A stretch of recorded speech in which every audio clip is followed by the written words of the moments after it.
ngira ngo byakomeje kugenda bigarukaho n'abantu benshi, byakomeje kugenda bivugwa n'abantu benshi, kutandukana cyangwa se kwishwana rya Pamela ndetse na Ben. Abantu benshi bagiye bavuga ku mbuga nkoranyambaga, byagiye bikwirakwizwa ahantu henshi hatandukanye, ariko abantu bakagenda bashidikanya bavuga bati ese koko ni ukuri, ese koko bimeze bite? Ngira ngo kuri iyi nshuro tugiye kubigarukaho mu buryo burambuye, uburyo uko byagenze, ndetse dushyire umucyo ku kibazo cy'itandukana rya Ben ndetse na Pamela. Ngira ngo abantu benshi bakomeje kugenda babigarukaho kenshi, babivugaho ibintu byinshi bigiye bitandukanye. Kuri iyi nshuro ku makuru nikuriye mu gikari mu makuru yizewe, niyo ngiye kubagezaho kugira ngo abantu bakomeje kugenda babivugaho kenshi, babigarukaho, ndetse abenshi bagahera mu gihirahiro ntibamenye ese amakuru nyirizina uko Ben ndetse na Pamela ibyabo bimeze muri iyi minsi. Ngira ngo mwagiye mubibona bavuga ko batandukanye. Ngira ngo nanone abantu benshi bakomeje kugenda babikwirakwiza ku mbuga nkoranyambaga, ariko benshi ntibamenya ukuri nyirizina. Ese ibintu byifashe bite? Nibyo tugiye kugarukaho kuri iyi nshuro.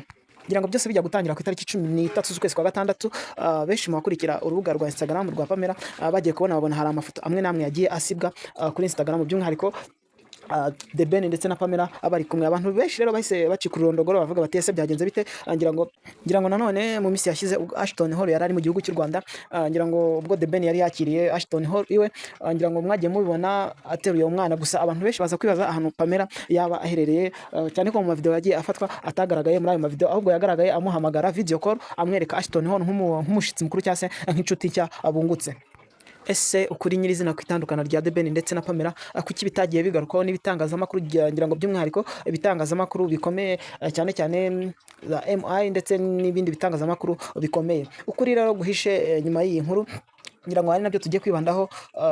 Hari amabanga menshi akomeye hanyuma rero hari amakuru menshi nagiye ncukumbura nshakisha, negeranya amakuru agiye atandukanye bivuga ko yihishe nyuma y'itandukana rya Ben ndetse na Pamela. Ngira ngo abantu benshi nanone bakomeje kugenda babivugaho, ariko bakagenda babica ku ruhande, by'umwihariko bimwe mu bitangazamakuru bikomeye byagiye bibica ku ruhande, ntibyabivuga neza. Ariko kuri iyi nshuro ngira ngo ari byo twibandaho. Ese byatewe n'iki? Byaturutse he? Ese ni iyihe mpamvu nyamukuru yatumye Ben ndetse na Pamela basa naho batandukanye? Gusa nanone ngira ngo nubwo batandukanye ntago bagiye babishyira ku mbuga nkoranyambaga zabo, bivuze ko igihe barimo ni cya gihe cyo gufata umwanzuro nyirizina.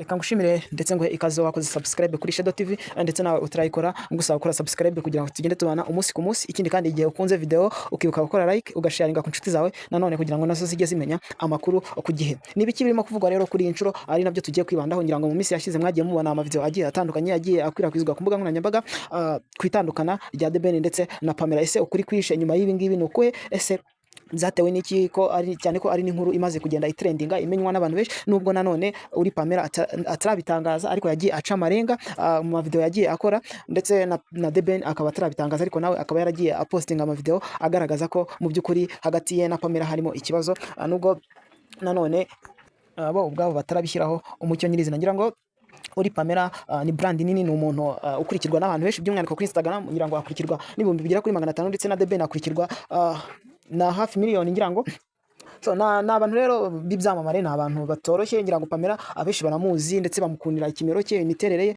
Kenshi ubu usanga imiterere ye isa nkaho ikurura igitsina gabo by'umwihariko. Ngira ngo rero bijya gutangira, abantu benshi bagiye babona amafoto yagiye acaracara ku mbuga nkoranyambaga, Ben ateruye Luna nk'umwana wabo w'imfura wa Ben ndetse na Pamela. Icyo gihe rero aribwo abantu bakomeje kugenda bibaza bati ese Pamela yaba yaragiye he? Akaba ari nacyo abantu benshi bagiye bashingira bavuga bati Ben na Pamela baba bafitanye umubano utari mwiza muri iyi minsi, cyane ko ngira ngo Luna aracyari umwana mutoya ugikeneye urukundo rw'umubyeyi, ugikeneye kwitabwaho n'umubyeyi. Baravuga bati ese ni gute umubyeyi adakunda kugaragara ari kumwe n'umwana we? Benshi kandi nanone bakomeje kugenda batungurwa bajya kuri Instagram nk'uko byari bisanzwe, basura imbuga za Ben ndetse na Pamela, gusa bakaza gusanga hari amafoto amwe namwe ndetse n'amavideo amwe namwe ya Ben ndetse na Pamela yagiye asibwa kuri izo mbuga zabo. Ibyo nanone byatumye abantu bavuga bati ese niba koko bakiri mu rukundo, ni ukubera iki hari amafoto cyangwa se amavideo amwe namwe yagiye asibwa ku mbuga nkoranyambaga zabo?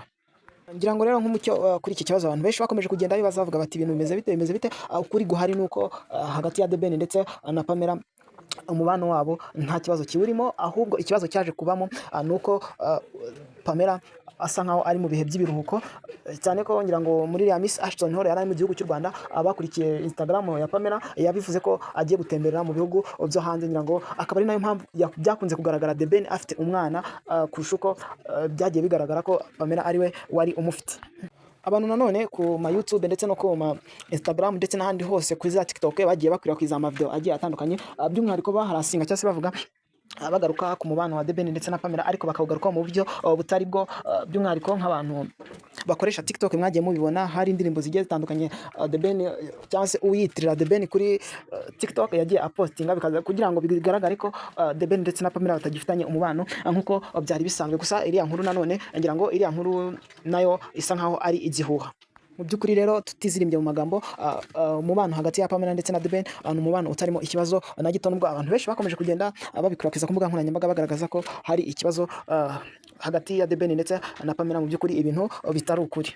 So ku bantu rero bakomeza kugenda bakwirakwiza amavideo agiye atandukanye aharasinga cyangwa se avuga ku nkuru zidafite aho zihuriye, by'umwihariko kwitandukana cyangwa se kwishwana bya Debeni ndetse na Pamela, please pay attention with that, kuko ngira ngo abantu mwagiye mubibona, abantu bagiye bavuga inkuru kuri Debeni nyinshi zigiye zitandukanye akenshi ziharasinga, ngira ngo bafata ku mavuta ndetse n'abandi mwagiye mubibona ibyagiye bibabaho. Ngira ngo nanone ntago ari ikintu cyiza umuntu yakifuriza mugenzi we, ariko pay attention with that, kuko mu gihe hataraza amakuru nyirizina ari verified, abantu bagakomeza gutangaza inkuru nk'izo ngizo z'ibihuha, please bye, I'm telling you. So thank you so much for watching. Igihe video igufashije cyangwa se hari icyo ikunguye ukagusharinga ku nshuti zawe ndetse ukibuka gukora like kugira ngo n'abandi bagende bayibona ku ma platform cyangwa se kuri screen zabo. Hanyuma rero njyewe icyo mbaza ku bakunzi ba Debeni ndetse na Pamela, ese koko namwe iyo nkuru mwagiye muyumva ahantu henshi hatandukanye, ese mwayakiye gute, mwabyumvise gute? Ngira ngo watubwira muri comment. Ciao ciao.